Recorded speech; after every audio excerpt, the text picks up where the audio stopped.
réputation. Dis Amen.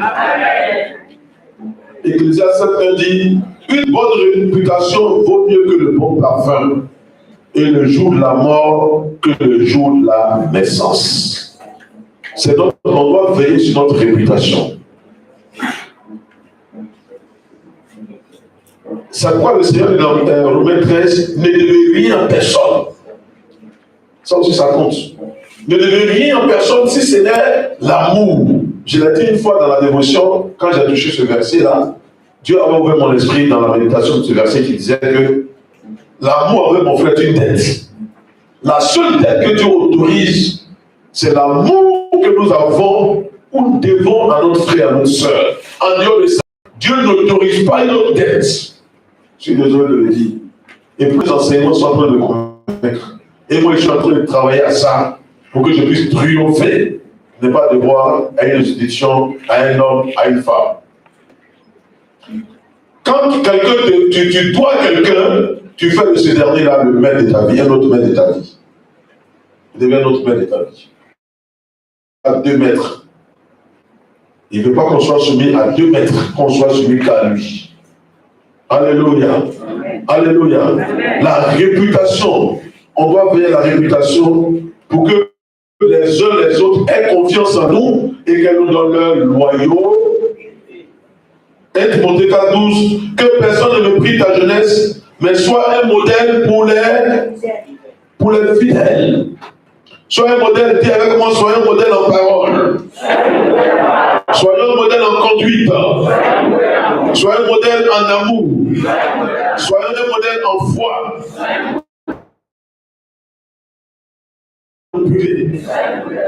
Dans le service où tu es partout.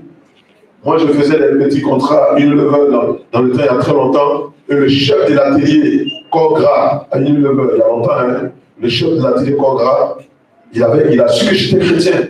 Mais un matin, moi qui n'étais rien dans cette entreprise, lui il était le responsable de ce département-là. Il m'appelle dans son bureau pour m'entendre sur des questions bien précises. Mais pourquoi? C'est parce qu'il a vu. Ils observent, il a vu.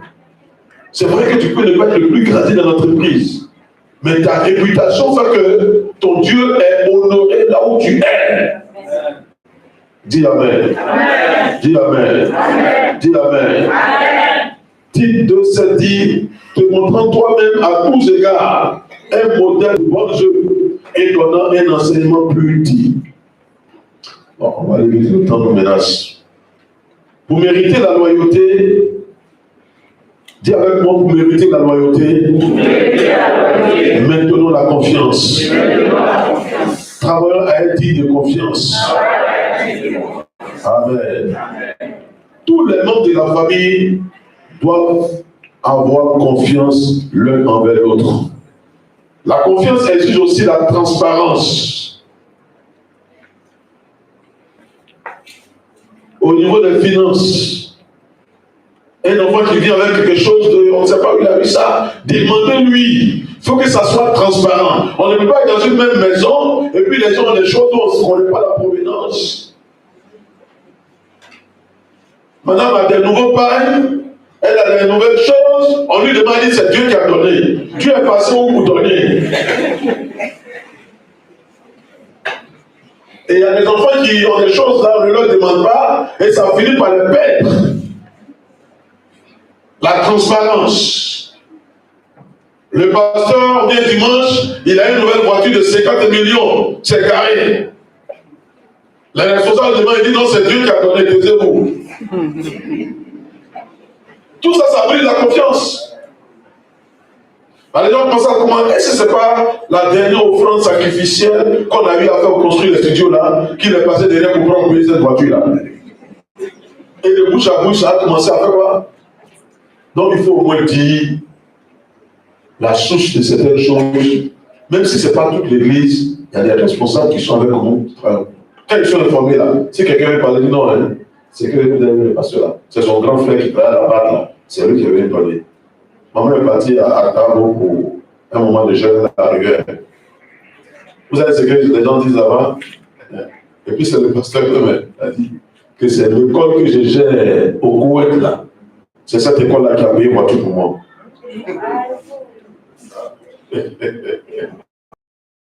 Cette école-là qui a payé voiture que vous avez payé ici, c'est l'école de Koweït. Donc, en fait, il est en train de justifier le fait que si moi je suis payé, ce n'est pas à cause d'église, mais c'est à cause d'une école qu'on m'a donné à gérer. Alors, moi, je dis non, mon mari, l'école, il fait sacrifice pour ça. Hein. Pourtant, quand j'ai lancé l'opération, j'ai les encadrés aussi. J'ai lancé aussi l'opération là-bas. Ils ont cotisé, c'est pas c'est 300 millions, combien là? J'ai pris ça, il leur a dit, allez-y pour arranger les instruments. Je n'ai pas pris, c'est pour vous là. On a vendu la voiture, et puis vous avez complété, j'ai été la trésorière de compléter 1 million, et puis on a complété, puis on a payé. Amen. Amen. Alléluia. Amen. Donc, si on a certaines choses, c'est vrai que ce n'est pas transparent dans tous les niveaux, et puis ça dépend mais il faut être transparent, il faut dire. Quand on cache beaucoup de choses, en réalité, on n'est plus libre. Parce que des fois, quand tu vas dire, est-ce que je n'ai pas dit ce que je voulais cacher là? Quand on a trop à cacher, on n'est plus libre. Les gens ont caché les choses à leurs femmes. Ils sont morts, ces bénédictions sont allées ailleurs. C'est d'autres personnes qui ont pris ça. Dis-moi Amen. Il ne faut pas cacher. Tu as payé, il faut montrer à ta femme. Tu as investi ici, il faut montrer à ta femme. On ne sait jamais. Si jamais tu les as dénoncés, au moins ça va devenir la famille. Si tu es d'accord avec moi, dis Amen. Alléluia. La transparence, c'est un élément qui alimente la confiance. Au niveau de la vision, vous voyez, pasteur, il faut expliquer la vision. Pourquoi je veux qu'on parte ici? Parce que la vision, là, Dieu va utiliser les hommes pour apporter la provision. Voilà, dans toute vision, il y a une provision. Quand une vision vient de Dieu, là, Dieu envoie des hommes pour soutenir la vision. Ça veut dire au pasteur, n'ayez pas peur de vous engager dans une vision que Dieu vous a donnée. C'est la vision que vous allez, dans laquelle vous allez vous engager là. C'est ça qui va faire que Dieu va envoyer les gens qu'il faut. C'est parce que Moïse a eu la vision du tabernacle, qu'il y a eu les Olias, il y a eu les autres là pour venir, pour appliquer, pour réaliser. Alléluia. Mais la vision, il faut l'expliquer. Si tu veux envoyer la famille ici, là, il faut expliquer. Voilà comment je veux qu'on marche. Souvent, quand il n'y a pas la communication, il y a des combats inutiles. Il faut expliquer, il faut convaincre, il faut avoir l'approbation de l'autre. Et quand vous êtes ensemble, le Saint-Esprit se rajoute à vous, vous êtes trois, et dans la marche, maintenant, vous êtes fort. Alléluia. Pourquoi tu veux qu'on fasse une école au lieu d'un immeuble? La femme a le droit de s'interroger. Donc il faut expliquer la vision au niveau familial, au niveau de l'église. On doit expliquer la vision. Est-ce qu'on ne vous explique pas la vision ici? On explique. On explique deux fois. Quand je suis assis et puis je vois ancien Daniel parler, ça dit on dirait que la vision là, c'est lui-même qui a eu ça.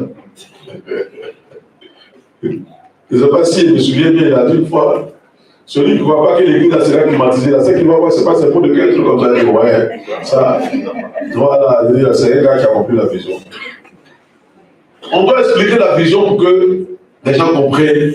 Et quand quelqu'un a compris la vision, il devient loyal avant le porteur de la vision. Et il est prêt à s'engager véritablement. Que le Seigneur nous aide au nom de Jésus-Christ. Alléluia. Alléluia. C'est pourquoi j'aime qu'on fasse le point de tout, même au niveau de la région. Si on a fait une cotisation pour soutenir, pour payer, on dit non, le pasteur va à la retraite. J'ai dit faites-moi le point. Parce que quand les gens ont eu confiance, ils sont prêts maintenant à donner. C'est pourquoi une église, un pasteur qui arrive nouvellement ne peut pas faire de grandes choses. Parce qu'il y aura un temps d'observation. Puisque c'est des réalités aussi que les gens détournent l'argent pour aller ailleurs. Les gens ont un temps d'observation. C'est quand ils sont convaincus que c'est que le cas là, ce qu'il dit là, on va vraiment le faire, c'est là qu'ils vont s'engager. C'est vrai ou c'est faux? C'est la même chose au niveau de la famille. Soyons transparents, expliquons certaines choses pour que les gens aient confiance et qu'ils soient loyaux envers nous. Amen. Amen. C'est bon? Amen. Donc, après la confiance, on peut parler du deuxième point. On reconnaît qu'une personne est loyale lorsqu'elle ne garde pas les informations importantes. Pas du Pas du Voilà. Les informations importantes, on ne doit pas les cacher. Il y a eu des familles où la jeune fille a grossesse, ou bien elle a un petit cas caché, et c'est entre maman et la jeune fille, papa n'est pas informé. Ce qu'il dit là, c'est vrai ou c'est faux? C'est vrai ou bien c'est faux? Parce que la jeune fille là, elle est en relation avec quelqu'un, et ça devient leur champ de cacao. Ça dit, donne l'argent, viens donner, donne l'argent, viens donner. Mais tu es en train de détruire ta fille. Tu es en train de détruire ta fille. Ne poussons pas les enfants à chercher l'argent. Poussons les enfants à avoir des valeurs qui vont tirer l'argent. Je vais vous donner l'image une fois de quelqu'un qui veut un papillon. S'il poursuit un papillon, il perd le temps. Mais il crée un jardin et les papillons viendront. Amenons les enfants à développer des valeurs. Et les valeurs là, ça va tirer l'argent. Les gens devront les chercher, quel que soit l'endroit où ils sont. On n'a pas besoin de faire de publicité. Investir en toi, cherche des valeurs, travaille. On va voir ça pendant le moment des jeunes, là, les secrets de la bénédiction. Et puis maintenant, la grâce de Dieu viendra sur toi. Mais ceux qui privilégient l'argent, le fait qu'ils voient l'argent, les yeux tremblent. Tu vas mourir de ça. Il y a des jeunes filles même qui sont à l'église. Quand les gens veulent les marier là, elles demandent le monsieur, il fait quoi? Il fait quoi là? C'est pas ça la première question. Il est qui?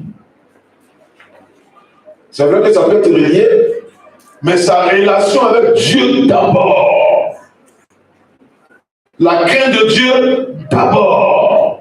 Dis-moi amen. Amen. Donc les informations importantes, on va pouvoir informer surtout le leader, le chef. Une personne loyale s'ouvre à son supérieur à propos de tout. On va lire 1 Corinthiens 5:1. 1 Corinthiens 5:1. On entend dire généralement qu'il y a parmi vous de l'impudicité. On va s'arrêter là, pour du temps. Mais la partie qui m'intéresse, c'est ce qu'il vient de dire. On entend, d'abord, on dit quoi? On entend. Mais répondez-moi bien. On entend. Est-ce qu'il dit j'ai eu une prophétie? Est-ce qu'il dit Dieu m'a parlé? Ou il dit que Dieu l'a parlé dans un autre ciel là? Est-ce qu'il dit que j'ai eu une parole de connaissance? Il dit on entend, ça sous-entend que qui l'a informé? Quelqu'un de loyal lui a donné l'information que dans l'église de Corinthe là, il y a n'importe quoi qui est en train de se faire. Et cela a valu l'intervention de Paul et ça nous a valu des enseignements de qualité aujourd'hui. À cause de quoi? Une personne loyale qui lui a donné l'information qu'il faut. Alléluia. Alléluia. Les gens qui cachent les informations, elles sont complices de ce que les dégâts que ces informations-là, ces actions-là produisent. Alléluia. Amen. Vous êtes au groupe musical. Une jeune fille a chuté. Elle vient se confier à vous.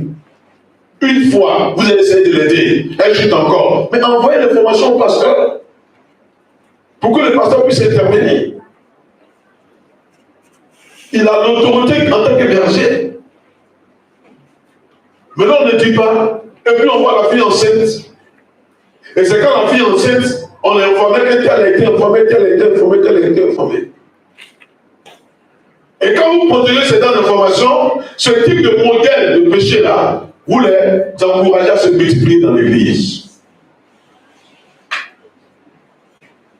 Dis-moi amen. Amen. Moi j'ai entendu un ancien ménagère une fois m'appeler, il m'a dit, il y a eu telle situation. Il leur a dit, c'est parce qu'il leur a dit que j'ai dit, il leur a dit, allez voir le pasteur, sinon moi-même je vais l'informer. Voilà ce qu'on dit quelqu'un loyal. Et en ce moment-là, c'est lui-même qui est dans